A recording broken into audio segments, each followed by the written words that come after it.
What's going on today, guys? So my V10 M5 decided to go in limp mode again, and we dealt with this problem last year, and I kind of cheaped out because I only bought one instead of buying the pair. I tried to rebuild them with the E60 gears. So what we have is throttle actuator failure, which these are known for, but I mean, 205,000 kilometers and the original one failed. Chances are, if you get to deal with this, you're only going to deal with it the once. So what we have for codes is 2B15 and 2B57. And when I start the car up, as you can see, it only will let you rev to 4,000.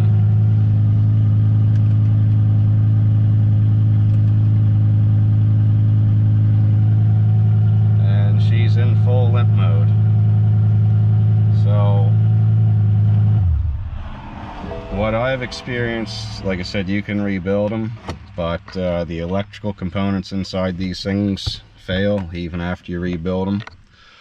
And I mean, it's not really a job for the non-mechanical guy, so I've just got it started here because I want to show you the steps as I do it. But the first thing you do is take your cabin filters and your tray off, which I have all that stuff in here laying out on the floor. And the next thing, now everybody does this different, I undo these clamps, leave the air boxes in the car. Just unbolt this so you can move it. You don't actually got to take this out either. The next step will be these two rubber lines on the passenger side. And if you probably can't see, but way down here in the back, there's a line on each plenum that's got a squeeze quick connect. Now, personal experience, take this side off first, the right side, or sorry, the driver's side. This also has the two hoses here, so you've got two hoses, a quick connect for each plenum on the back side. On the front side, once you lift it, there's two large quick connects under here, and then you're able to completely remove the plenum off the vehicle. Little tricky getting at the hose clamps on the ITBs, but other than that, I mean, the first time I did this, it took me like 3.5 hours. Now I can do it in probably 45 minutes to an hour. It's really not that bad of a job, considering like BMW charges around $600 or $6,500 Canadian to replace them both. So for me to order the parts, I think ECS, each one was around 1,100 bucks, so $2,200 total, and I don't think it'll ever act up again. So I'm waiting for the second new one to arrive. We'll get the rest of this tore apart. I'll show you what it looks like and show you how to get them out.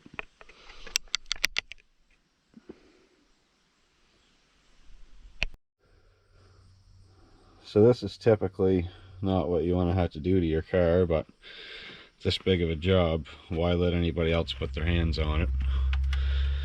So I'm removing this actuator because I've already put the good one on the far side. I extract them by undoing this clip, and I just pry this up and wiggle it out of there. It's not easy, but it saves you from having to take anything else apart. Remember to remove your linkage rod. It's still on this one, but clearly I'm taking that one out, so I removed it. This is your quick tabs that are on the front side underneath the plenums. And you see I just bend them up out of my way there. And these are the two little guys here at the back. And they're a little tricky to get your hand in there and get it squeezed, but just take your time, you'll get it. There's the two hoses on that plenum and the two hoses from that plenum. So I'm going to get this thing on my head, get that on bolted, and I'll show you how I get it out of there. So this is typically not what you want to have to go through with your M5, but if you got to do it, you might as well be the one to do it instead of somebody else putting their hands in the stuff. So we'll start with these two lines on the back of the plenums. They're a little tricky to get your hands in there. There's the two on the sides. These here I have folded up out of the way. These are the ones in the front underneath. You do these last when you're taking the plenums off. So to get the actuator out, there's 3 10mm bolts, one there, and one you get from this side. I've already put the new actuator on the far side, so I've only got to remove the one. If you're replacing this side, you got to take them both out, because myself, I extract them through this side underneath here, remove that wire harness clip. Remove both wire harness clips to allow this plastic to give some. And just don't get too carried away when you're getting it out of there. It can be frustrating, but trust me, it'll go. I'll put this on here in a minute and show you how I get it out. But that's what she looks like all apart. Nobody works on my shit but myself. And really, pretty small amount of tools required to get all this stuff apart. Strut tower bar laying there, the plenums, pretty straightforward. So the new one should be arriving here any minute, but I'll get strapped up here and get this thing out. So be nice and careful doing this. We're going to pick it up.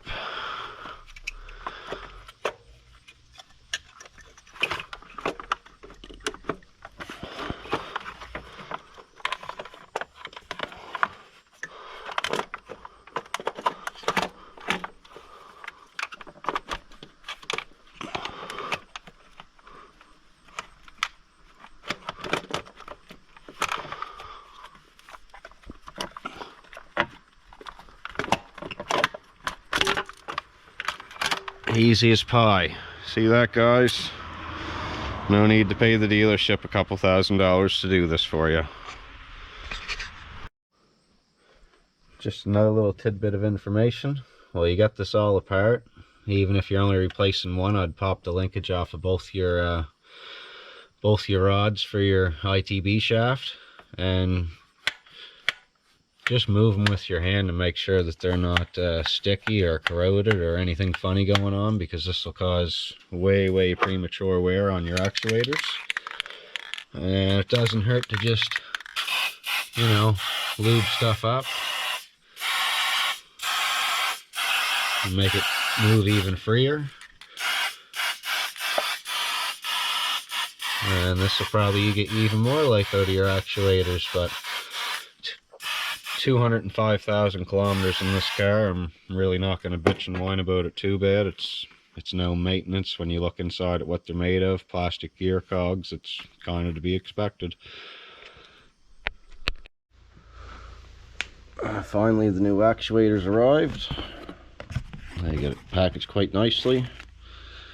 This is the US dollar amount, and I believe my duty fees was like 220 bucks on top of that. So these aren't cheap, but again, depending how you want to go about it, you should probably just buy both of them, because rebuilding them didn't work out for me. Things are looking a little brighter now. She's all back together in one piece. So now we just do the code clearing.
mileage, guys.